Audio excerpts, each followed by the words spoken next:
Right. Welcome, Matt. How are you? I'm good. I'm good. How are you doing? I'm fine. I'm fine. I've been up, up and awake for some time, and thinking about things, and thinking about the last few days. And I'd like to propose a little change, but generally in keeping with the kind of work we've been doing. Let me tell you about it.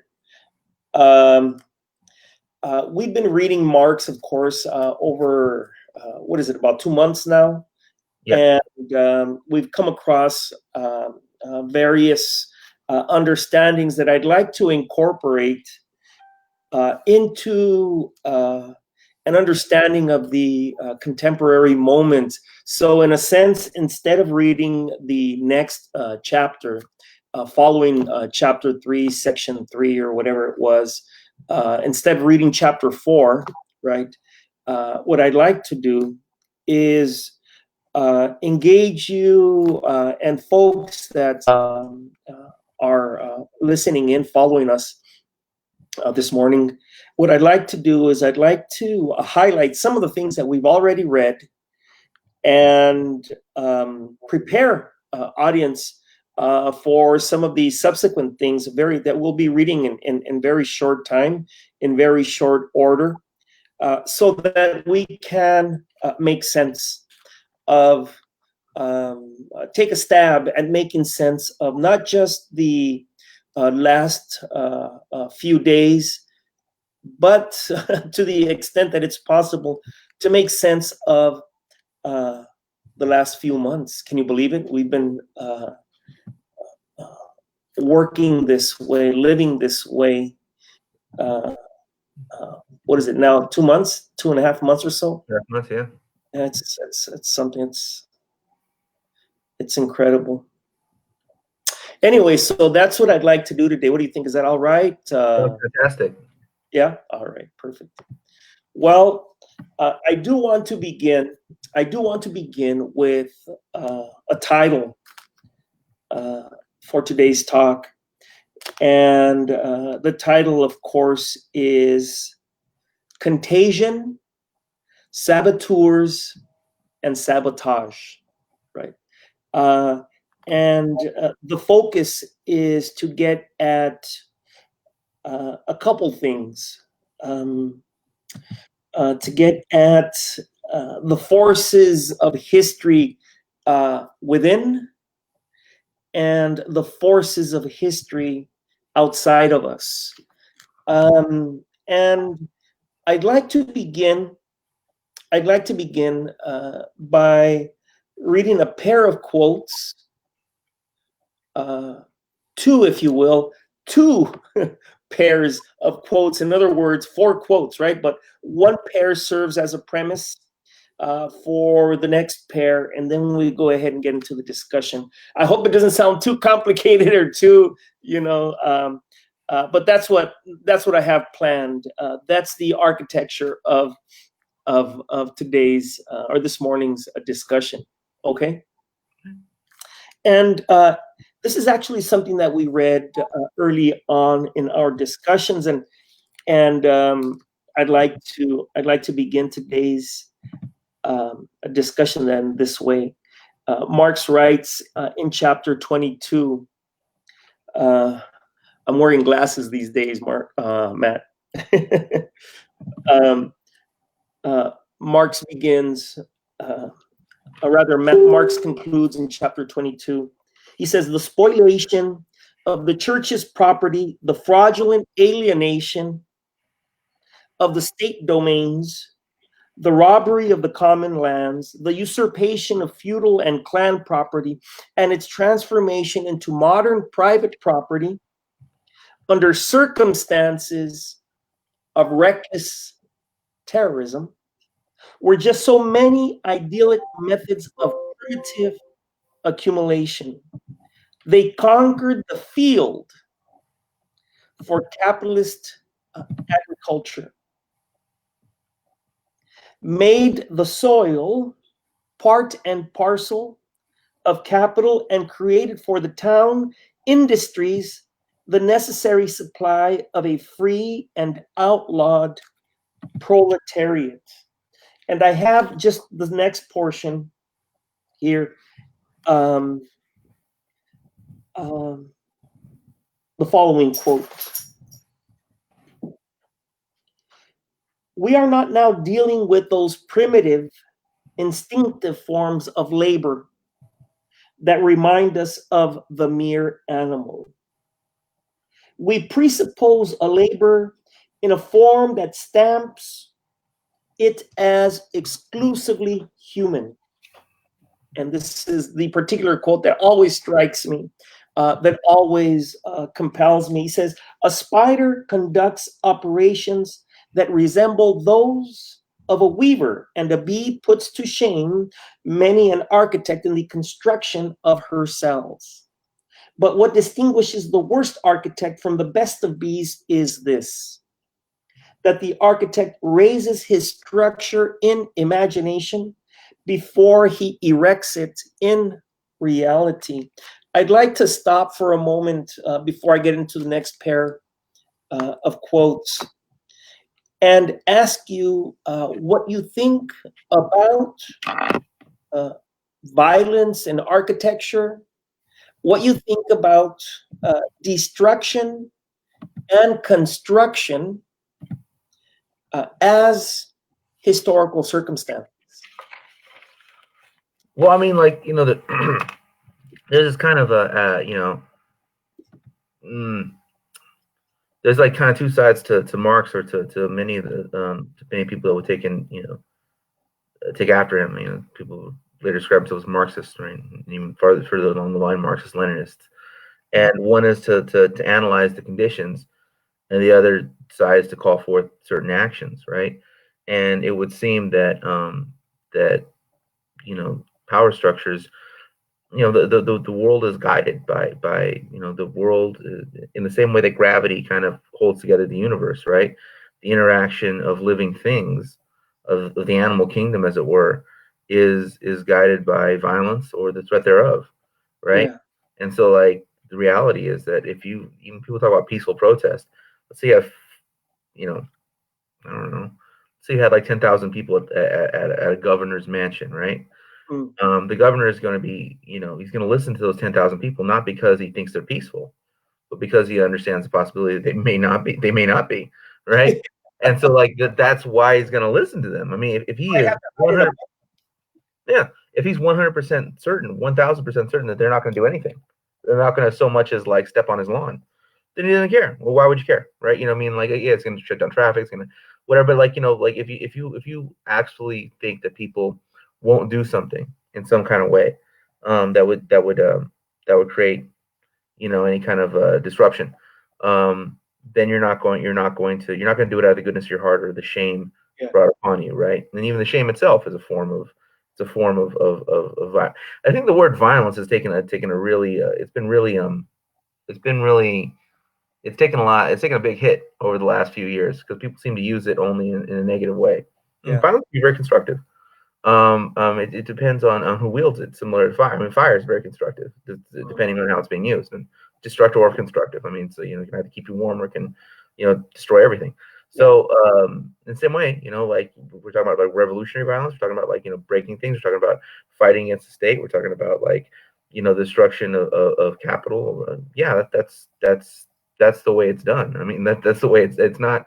You're not going to out debate these people. You're not going to, like, you're not going to, you know, you're going to trick them. You're not going to say a series of magic words that are mystically going to bind them to doing the right thing.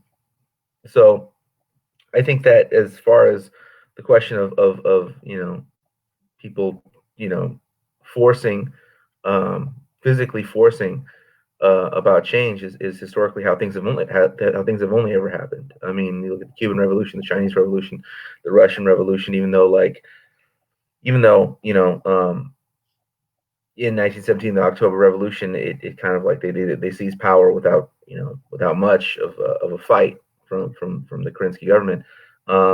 Immediately they were thrown into a civil war, you know, to defend their position as the head of state, or as the as the new government, right?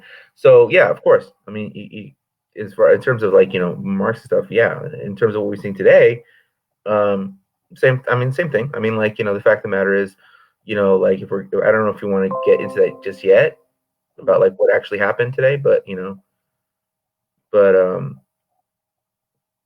or you want to wait on that or? Well, I've got a couple other things. It's just that good morning, Dust. Good morning, Karina.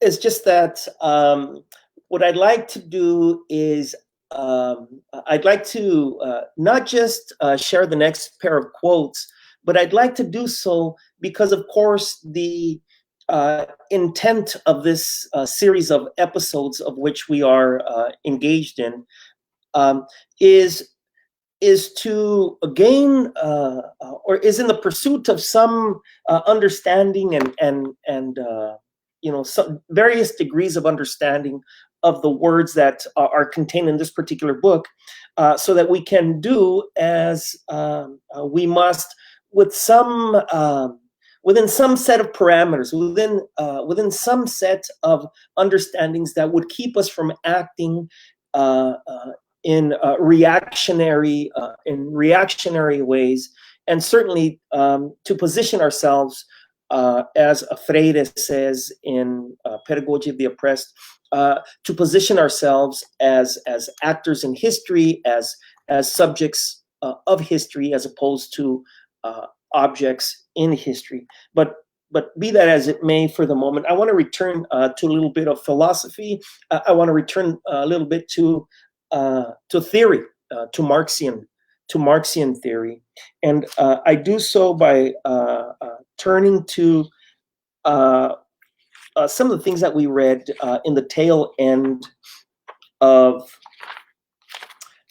the book. In chapter 31, certainly in the last portion, the last section of the book, in his summary and understanding then of the relationship between the colonies in America, right, and the developing and establishing European nations, Marx writes that the different momenta of primitive accumulation distribute themselves now more or less in chronological order, particularly over Spain, Portugal, Holland, France, and England. These methods, I skip a few lines here, it says, these methods depend in part on brute force, e.g., the colonial system.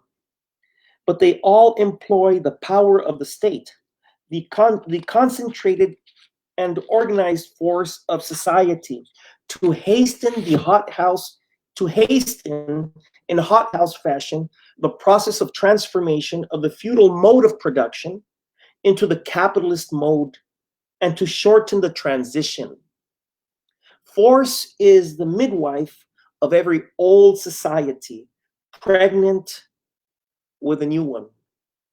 It is itself an economic power. And then just the last portion of this pair of quotes, he says, it is an old English proverb that when thieves fall out, honest men come by their own. And in fact, the noisy, passionate quarrel between the two fractions of the ruling class about the question which of the two exploited the laborers the more shamefully was on each hand the midwife of the truth.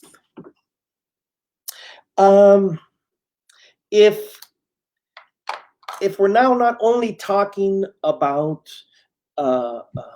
destruction and construction, violence, if we're now not only talking about violence in architecture, but if we are also talking about the portent value that takes place, the portent value of violence and destruction, the midwifery, if you will, right, of these historical moments, and then even the role of individuals, be they villains of history, the Pizarros, the Corteses, the Columbuses, the Drakes, etc., of history, but then following their villainy and occupying their position, their established positions, are, as Marx identifies, are honest men. People who see themselves to be honest and to act in accordance with established norms of respectability, etc. How do we make sense then of the relationship between history and actors in history, particularly those actors that are facilitating these important transitions in history? What do you suppose, Matt? Well, I think that, if you have you have to look at what's constant, what's variable. So the constant is like this level of constant level of exploitation, a constant level of oppression, a constant level of whatever. And then you have to look at what's variable, which is the different changing kind of structures of the economy, the different technologies being employed, the different ways in which people are organized, the different ways in which there's the way that the government is organized into versus states versus this versus that, certain restructuring of the political shell, as it were. The political structure of Chicago, for instance, is different than Tampa or something, right? And so if there was an uprising in Chicago, you have to invest in learning about Chicago history, right? And then and then after that, if it takes place and then all of a sudden starts sparking wildfire or fire all over the place, right? Then you have to ask, okay, why is it different here than here? Why are the points of emphasis different in these places than these places? And those are all rooted in the particular history, right? So I think that's how we understand what's kind of objective, right? Which exists independent of the will of individuals, right? So a rebellion in Los Angeles is going to look very different than a rebellion in, say, Baltimore, right? Demographics are different, the historical trajectories of people in there are different. Even if it's for the same reason, it's going to look different. The things people are going to be saying are going to be different. The signs in the street are going to be different. Now, maybe some of the signs you're going to see these signs in each place, right? But the proliferation of the signs, the amount of the signs, the percentage of the signs are going to vary based upon the regional history of the place. I mean, based on, and I don't even like terms like regional history. Based on history, they're going to vary from place to place. But those variations are based upon factors that exist outside of the individual person, right? Yeah. Outside of the individual will of somebody just making a sign, right? Yeah. Their understandings are going to be colored by their everyday experience, and so I think that's what that means when we're talking about acting outside history. So that's looking at something happening in a contemporary moment. These things are all happening once, right? But if you want to take it across time and space, right? You look at the fact that Spartacus never organized a factory strike, because there were no factories. I mean, Zapata, he didn't write a mean tweet to he didn't mean tweet Madero or whatever because there's no Twitter, right? So that's kind of you do what you do within the context of the world you live in. So basically that's what makes you an actor in history.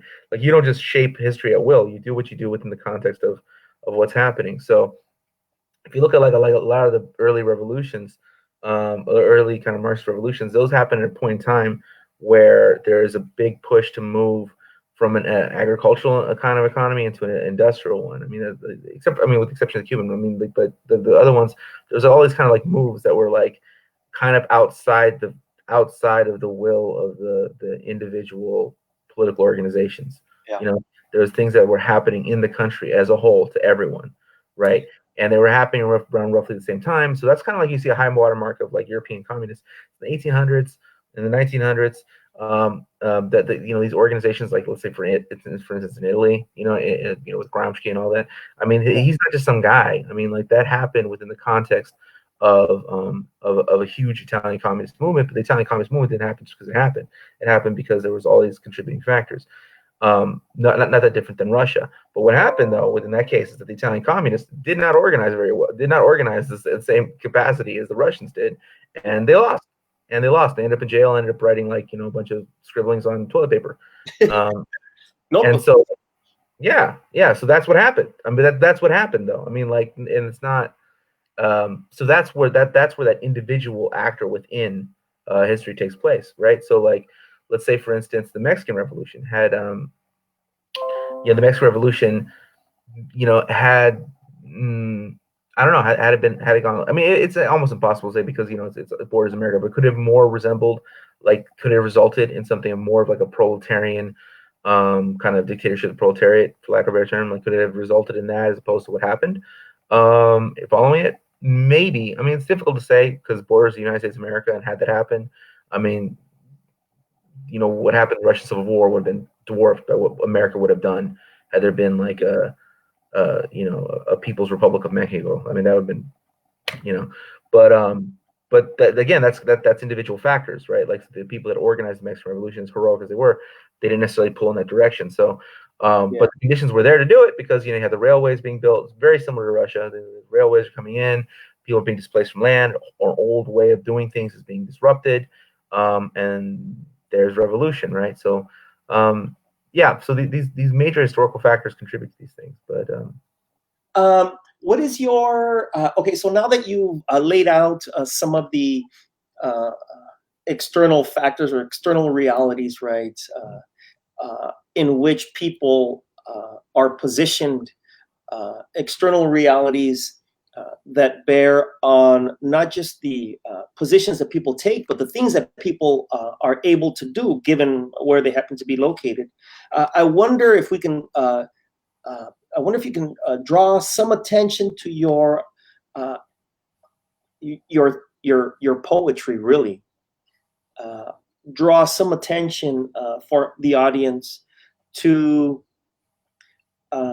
your musings, your writings, your thoughts about individuals. In other words, simply put, have you written any poetry that you can think of? And I'm not necessarily asking you to recite any poetry, but have you written any poetry about the individual or a set of individuals who find themselves so historically positioned? I generally don't write like odes to people, so they all end up in like a kind of like in a historical mash. They all end up in a kind of part of montages, right? And so the theoretical thread will always be, or the thread that connects them, is that they did something at some point in time. They resisted something, or they fought something, or they stood for something, right? And it's a juxtaposition of their names that drives the point home, typically in what I do. So I'll have a bunch of names just one after another, and the position of the fact that their names are positioned here in this part of the poem where things are escalating, or they're positioned here at this part of the poem where the world of the poem is being built. That kind of says something. So I never say like, this is the part where I build the world, or like, now let us further examine that. It's done a lot more subtly than that. But if I put them together at one point, it means one thing. I'll put them together at the end, it means another, right? So usually I'll break down, have a bunch of names and references towards the end. And that will usually mean that like, this is like the conclusion, this is the dramatic, like end, and this is like a celebration, of like it's like a parade of heroes kind of thing. And so that's usually how I do it, but it's almost never the celebration of one individual person. And that's just, I get bored. I get really bored. I get really bored doing like autobiographies of people. I get really bored. It doesn't interest me. It just doesn't interest me. It just doesn't interest me to like say like, this one guy, and he's such a great guy, and none of us guys can be like this guy, and look at her, look how amazing she was, and none of us can ever aspire to be like that. No, I don't like that. It bores me. You know what I'm saying? I wouldn't want anyone to do it to me either, but I mean, but it really bores me to like think about that. I want to put them in the context of the world they lived in the context of other people doing things, and celebrate them in that fashion. But an individual kind of like, you know, the bronzing of somebody's legacy, it just doesn't interest me. Yeah. I wonder, I'm not asking you, again, I'm not asking you to recite anything, but what is a title that comes to mind as far as what you've just laid out? Well, I mean, the poem Pilgrim does that. Here's a Nation does that. Those aren't really celebrations. It's more just like, you know, like that's more, it's like kind of like, it's kind of like, you know, like traveling. Mowing Leaves of Grass, the actual title poem of the next book. Yeah. That one's very celebratory of outstanding individuals. Yeah. All right. But well, I'd like to transition from this theoretical, philosophical, and even poetic discussion about history and then the position of people in history. I'd like to transition now to a discussion of not just the last 2 or 3 days, but to the extent that is possible in the half hour that we have, to also address the last 2 or 3 months, right? And to do so in the context of not just, you know, viral contagion, but to do so in the context of a contagious set of uprisings, contagious in quotes, of course, contagious set of uprisings that have been occurring over the last few days. I read recently some discussion about this, about the uprisings in particular, being not just a consequence of impatience, to put it mildly, impatience with racism, but really a consequence of the kind of politics that and the kind of economy that were rooted in the kind of uprisings that took place in Caracas, you know, in the late 80s, the kind of uprising that took place in LA, starting in the city of LA, of course, in 92 or 93. I forget the exact year at this moment, but in any case, that it's not just a racial response. It's not just a race-based uprising, but really it's also an uprising to historically determined economic set of circumstances. And to talk about this, you know, I've got so much that I'd like to say, and I just want to know if maybe you can speak to that. And then, of course, I'll follow up with some notes that I have that I'd like to share. Yeah, well, I mean, I think first of all, I mean, you have to ask, like, you know, you talk about Caracas or 92 or you know, different things that happen throughout the world.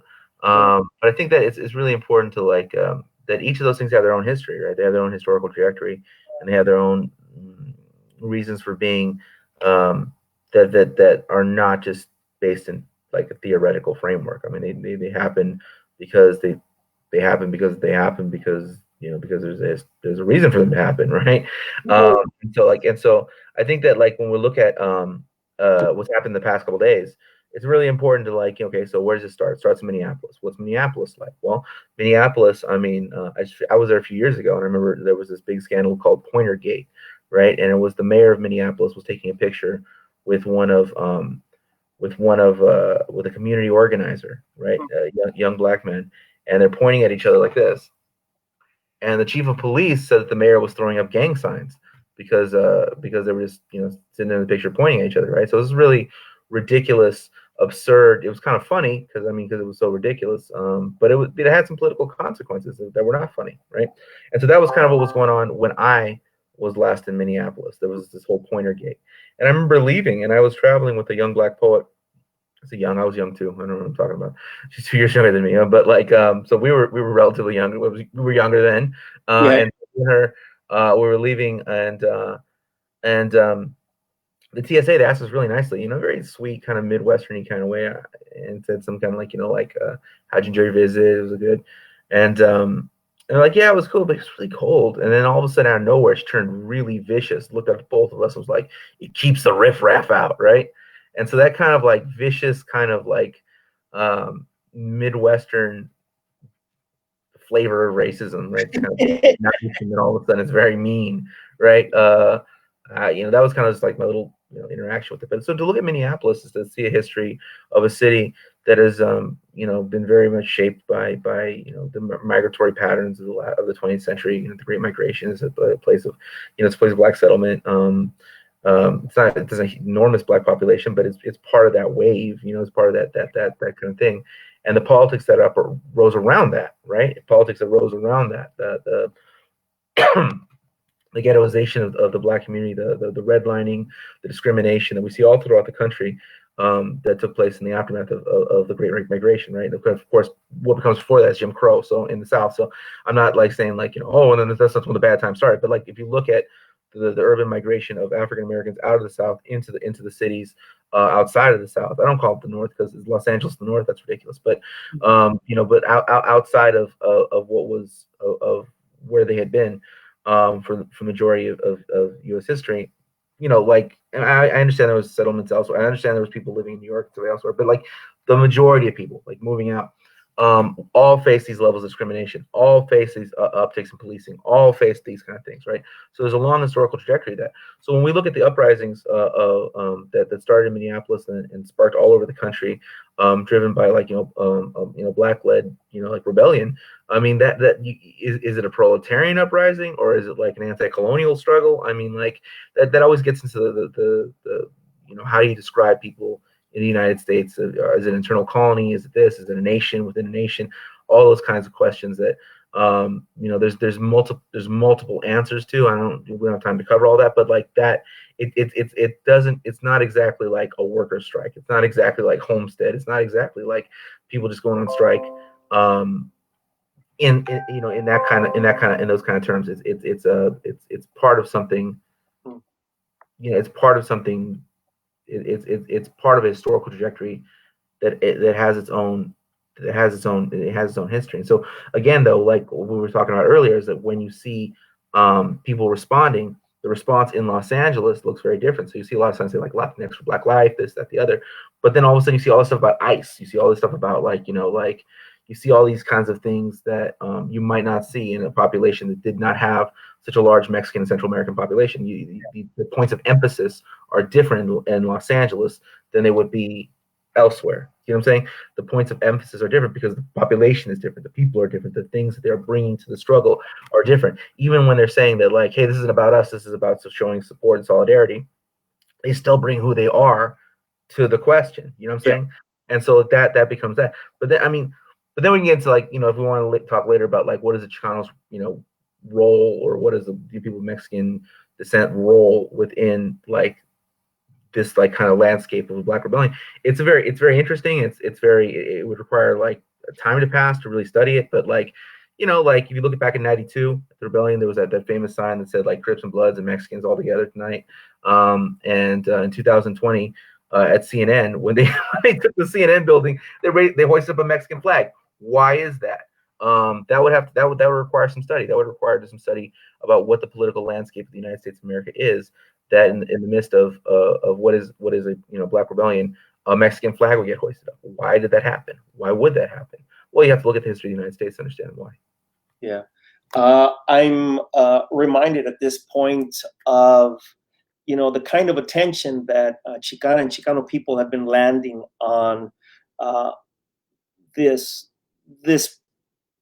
set of practices of terrorizing, where the terrorists are the police, right? And of course, decades ago, Alfredo Miranda wrote a book whose title was Gringo Justice, right? And so his attention in this particular book, titled as it was, I think is a good point of reference for us to turn to in order to examine what the reason, what the rationale, what the significance might be for the waving. And if I remember correctly from the image that you happen to be citing at the moment, I believe, as I saw the image, I believe it's a young black man on top of the letters CNN, right? I believe it's a young black man waving this particular flag. If at least that's how I saw it. You know, I don't know what you might think about that. I cannot hear you. Can't hear you. And similar. I mean, there were similar things in San Jose. You know, they're fighting in San Jose, and then people were like, they were fighting with the police. They were throwing gas canisters back and forth, and there's people. I mean, I saw the live stream. I mean, this is not like something that's recorded and something like, oh, it's going viral. I mean, I saw someone live streaming it, and then someone was like waving the Mexican flag, and then people people yelling, "Salute the flag, pig! Salute the flag, pig!" I mean, so again, that's not. See, the way things are described by the internet and by influencers and by certain academics, it's like allyship and this and that, as though people don't have their own thing they bring to rebellion. They don't have their own historical trajectory. They don't have their own reason, right? That's not a sign of like allyship or decentering of oneself or blah blah blah to be yelling salute the flag, pig, salute the flag, right? And yet that happened. You know what I'm saying? That is the actual on the ground reality. Right, so the underground reality is that there's this large rebellion, and it's born of a particular history, a particular set of history, particular a tradition of rebellion.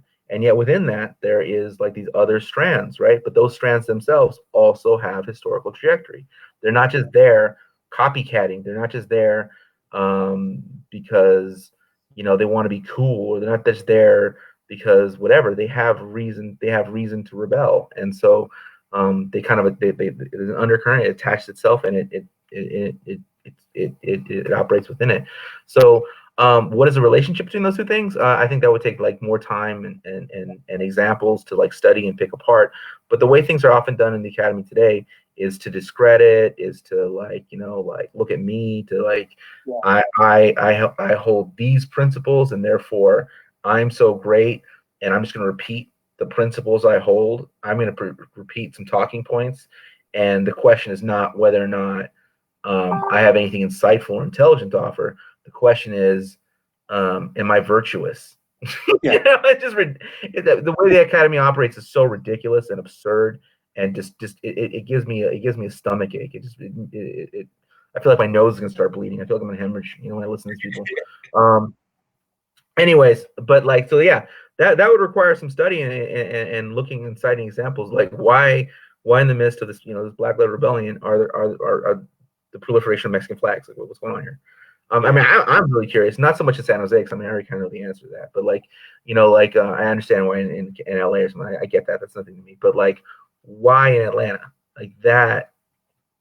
Yeah. That is a mystery to me. That's a mystery to me. So I would be really curious to look into that. Well, what we're doing, folks, is getting at not just the architecture of the moment. What we're after also are understandings about the not just the villains in history, but even honest men and women that are positioned within a historical moment that depends upon the exploitation, the exclusion, the sabotage, and the contagion of folks as one moment in history is displaced by another moment in history. And that's what we're trying to do at this moment, Matt. And to proceed as far as this discussion is concerned, to proceed as far as this set of objectives is concerned, what I'd like to do is I'd like to talk about the uprisings, and I'd like to talk about as far as these uprisings are concerned, I'd like to talk about saboteurs and sabotage. I'd like to talk about persons who have infiltrated themselves amongst protesting groups and caused sensational mayhem that discredits protest and discredits protesters in the eyes of an uninformed and undecided public. Yeah. The case of the infiltrator that smashes windows is one case. Also is the case of the use of digital media to channel and to draw protesting crowds and literally to channel them en route to police attack, arrest, paramilitary attack, and grave injury. Yeah. What do you think? Well, I mean, I think that there's a lot of that's going on, but at the same time, I think that like that's never the primary thing. You know, I mean, there's always agents and all infiltrators. It's always whatever. The primary thing is you know, like that's like what lands people in jail. You know, the stuff that lands you in jail, right? And the point is I mean, from my perspective, the point is not to go to jail. Yeah. I mean, you know, like it's not to not smash the window. It's to smash the window and not go to jail.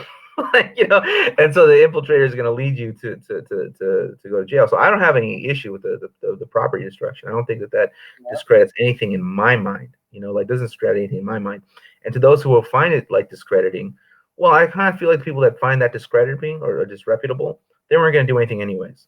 Like those people they're never going to do anything anyways. They're going to sit on their couch and they're going to watch history unfold. They're not going to do anything one way or the other. People who are like, oh no, I supported you, but now I won't. You weren't going to do anything. You were never going to do anything. Yeah. So like, I don't think losing them means anything. Yeah. You know what I'm saying? So I don't really think about it that way. But in terms of like infiltrators, in terms of like the cops, in terms of people getting involved in order to, let's say, like be in a crowd, do something, you know, like do something like to draw attention, and then like, ah, and then all of a sudden like the cops are like, he's got a gun, and then like everyone gets arrested except him. I think that is definitely something that to watch out for, and I definitely think that there's things that people need to look out for in how that's done and in the ways that are done, because you know undercovers are always doing things like that. Undercovers are always agitating and doing some things like, we need to like smash this, and then all of a sudden everyone's getting arrested, everyone's getting tased, and it becomes the call for martial law. Yeah, that's true. It's also true though that people like have a right to rebel, and they do rebel, and that's that. You know what I'm saying? Like, so I don't think all the cop cars, for instance, were all burned by undercover agents. I don't think that. I don't think all the windows were smashed by undercover agents. I don't think that either. I don't think that everyone was doing the right thing and being kumbaya-ish or whatever the right thing. I don't think that either. I think that people have a right to rebel, and people did rebel. I think that's true. I also think that people need to watch out for infiltrators who do certain things. But I also don't like these videos where I saw a video, someone sharing this video where like they like grabbed some guy who was like had a pickaxe, and they turned him over to the cops, and they were like, you know, and people's response was like, yeah, that's great, you know, like, yeah, they showed him, they got that white infiltrator and collaborated with the cops. I mean, like, this is what we're celebrating now, like the collaboration with police. So I don't like, if that was the right thing to do at the current moment because something, I don't know. You'd have to make a tactical decision on the ground, right? So I'm not condemning people who did it, but like, that's definitely not to be something to be celebrated. That's not something that we like, yeah, look, we did it. We worked with the cops on this one. You know, like that's not something to be. I mean, maybe on the ground it was the right thing to do. I don't know. I can't imagine a scenario was the right thing to do. But like, I don't know. I'm not there, so I don't want to be like, oh, whatever. But like, it's definitely not something to put on social media. I mean, there are things I do sometimes. I'm like, oh shit, I don't really want to do this, but I do it, and it's not something I'm gonna brag about. It's not something I'm gonna put on social media. You know, like so, like, yeah. So that's my kind of my feeling. Like, my feeling is that they're there, but at the same time, this question of discrediting, this question like, you know, like, oh, I was gonna be with the movement, but then they set Target on fire, and I like Target, so now I'm not with the movement. I don't think we need to worry about things like that. We shouldn't worry about things. That's the wrong conversation for us to be. I mean, it's the wrong direction for us to be taking, because people that are going to be upset about broken windows and now no longer, and all of a sudden, okay, I was on their side, but now I'm on the cop side. Well, if broken windows was your was Yeah, this was going to happen sooner or later. Yes. Yeah. Yeah. I should underscore something that I didn't say at the outset is that one of the reasons that I'm compelled to map, this set of events that have been unfolding over the last few days, if not the last few months, is because I came across a post recently that, in fact, I came across a series of posts that map for protesters a set of things that they ought to be doing when they are marching and when they are protesting, their relationships with one another, and then the positions and the maneuvers that they are to take when they find themselves on the street, particularly when they are being confronted by police or paramilitary forces on the street. And so this is why, I'm really interested in this set of questions, because really I'm interested in the kind of thing, one of the things that you said earlier, we should know what the lay of the land is. We should know what the lay of the field is, so that, as you say, we can avoid injury to ourselves, and certainly avoid arrest. Right. Yeah. So that's what.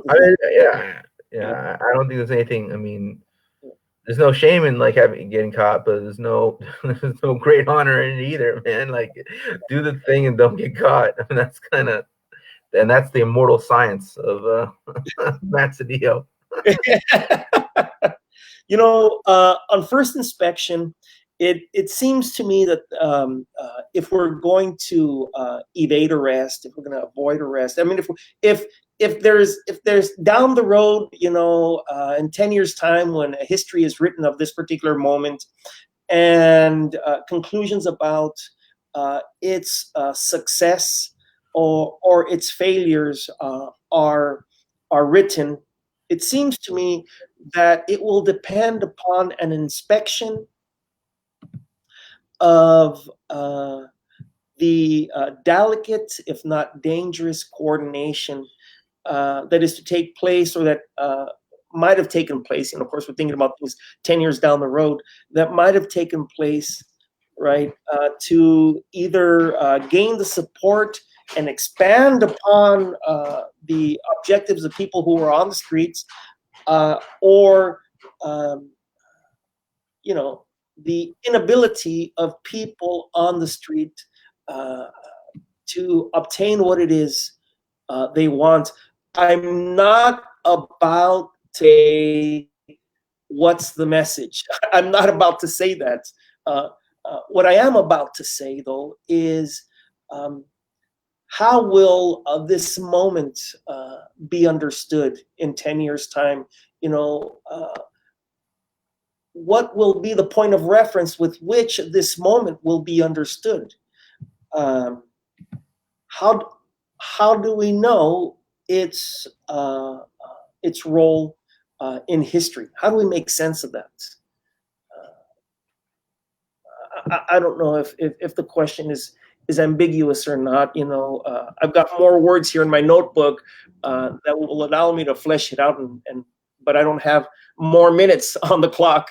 I don't know. I mean, what? Well, I'll tell you. Last night's imagery of the fire at the seat of the nation, for instance, and the apparent carting of the president into an underground bunker led me to consider the fragility and threatening instability before us, where confusion compounds itself, and we might misrecognize the end of government as we know it that Reagan pursued, right? That we might misrecognize the fact that if it's not really about to happen, it's certainly threatening enough that the president of the nation would be buried in some bunker to protect his life. How do what's the significance of this? As actors in history, be us thieves or be us honest people, as actors who find ourselves witnessing the birthing of a new moment, much as midwives do, right? And architecting that birth. Is there an opportunity at hand? And is that opportunity being appropriately harnessed? I can't help but ask myself this question. I don't know. It's just. I mean, the fact of the matter is, revolution in this country has to be broken up. There's no way around it. This country has to be broken up. I mean, so it's not one country. It's several countries. And the fact of the matter is that if there is a revolution, the first matter of things, we break this country into separate pieces, because it does not have a cohesive culture. It does not have a cohesive history. It does not have a cohesive. It's not a cohesive place. It's ruled by an iron will. I mean, like we on the West Coast, and like everyone on the West Coast, we're kind of like this weird intellectual colony of the Northeast. So we end up learning about Thomas Jefferson and George Washington when it's totally inappropriate. I mean, I'm not just saying inappropriate because they're terrible people. I'm just saying it doesn't have anything to do with why we see the things we see in the part of the country we live in, right? So we should be way more invested in just like I mean, if we're going to learn about horrible murders and bastards, we should know more about the Spanish colonial period than we know about like Thomas Jefferson and George Washington. It just really doesn't have a bearing on the place we live in. And so we just don't, we don't really, the first thing that matters, this country has to be broken up into pieces, because that'd be first. So, I mean, we talk about the seat of power. We talk about this. I mean, Washington D.C. is as distant to me as Dublin, Ireland. I mean, it's just when I'm there, it's just a different.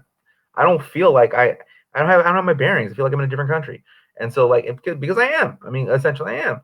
So that'd be first. I mean, the first thing, if we're looking at a revolution, that's why we can't make sense of anything in this country. I mean, we can't make sense of anything because it's not a straight up proletarian struggle. I mean, there's so much anti-colonial things going on. Like every proletarian struggle appears within the United States as an anti-colonial struggle of an internal colony within the United States. I mean, that's the way it is, because of the way it's structured. You know what I'm saying? Because of the way the United States is. So you don't really have these we're the workers, you're the capitalist. So it always takes on this racial aspect, because that's the way it's built. I mean, it's literally built that way. It's built like it's in the same way that Western Europe rose upon these on the colonies, right? But those they don't interact with those people every day.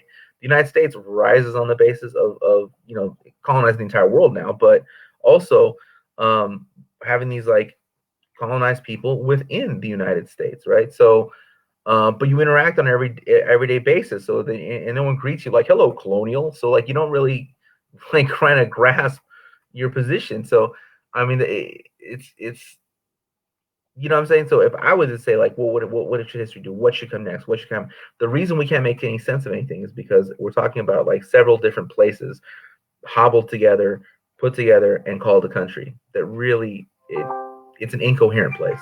Yeah. Very incoherent place. I'm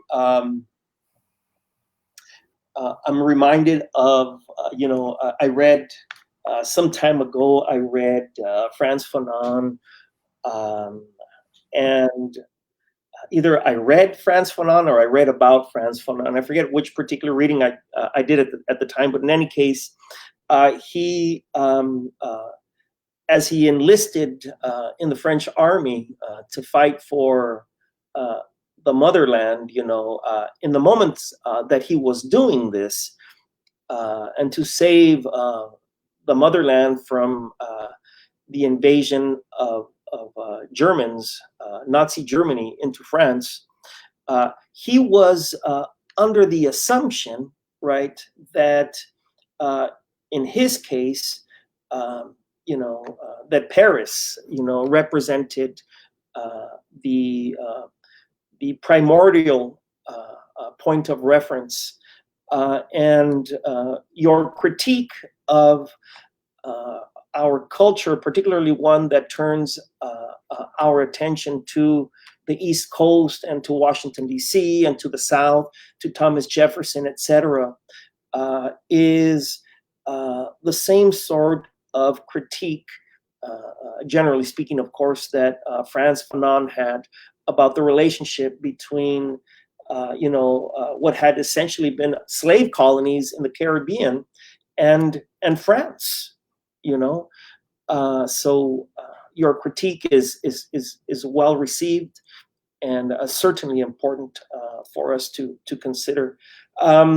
Just a final note, this was a discussion that we often had in my university classroom in what is now called South LA. I think it's even called SOLA today, a university classroom in South Central during the presidential administration of Barack Obama. And I would often ask the students if our capital, certainly if our point of reference should be Washington, D.C. or not. And that, of course, always led to very interesting conversations in that particular classroom and in that particular context and region. Matt, there's much more that I was interested in discussing, but time is the ever-present enemy if it's not our ally. Would you like to close with some poetry, please? Can't hear you. We had some questions here, so we can just address them individually. No, we don't have time. I got an interview. I got another one at 11. So, but we can deal with these. We can actually answer people's questions. We can type back to them. Okay. Yeah. So let me do a poem. So I think this is appropriate. So again, like I said, like places got histories, people got whatever, but this did start with an act of police brutality. And so I am from Los Angeles, so here's my LA poem about the police in LA. Los Angeles, city of pigs, kingdom cages. Database, the Furman tapes, the Ayers report, Dale Gates, Tom Bradley, Lee Baca, Willie Parker, Red Lines, Red Squads, Ramparts, Rodney King, the Thin Blue Line, and all-white jury, Mercer Metropolis, the kills for appearance, Chicano Moratorium, 84 Olympics, Crash, the Battering Ram, Crack the CIA, Twin Towers, Operation Hammer, Safe City, La Loma, Bishop, Palo Verde, Arcadia, Los Angeles City, Designed to be Divided, Postcard Paradise, Gentlemen's Apartheid, Service Protection, 41st and Central, SWAT, Watts, Sleep Lagoon, Open Shop, Open Season, the Killer Children Take the Shot, they're sworn to protect we serve as their moving targets, their bleeding borders, their open frontier, the neighborhood threat as they shoot us, as we run as they shoot us, as we run as they shoot us, as we run as they shoot us, as we run as they shoot us, as we run as they shoot us, as we run as they shoot us, as we run. Jess Romero was 14 years old, murdered by the LAPD. Los Angeles, city of pigs, kingdom of cages. Okay, thank you. Thank you very much. Thanks. Thank you, folks, for entertaining us with, privileging us is a more appropriate use of words, privileging us with your presence. Thank you, Karina, Martin, San, thank you very much. Dust, thank you so much for being with us. Sorry we didn't have a chance to engage you in discussion. We ran out of time and we worked today's discussion a little differently. Matt?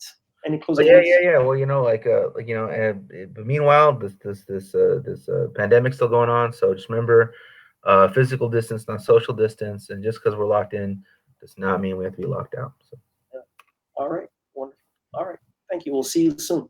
Oh, aren't we in discussion tomorrow? Tomorrow, yeah. Tomorrow we're doing Tuesday. So yeah. It's something separate. Okay, we'll leave that. Yeah, we're talking about boxing. That's a little. All right. Oh, don't box like this. Break your fingers. All right. All right. All right.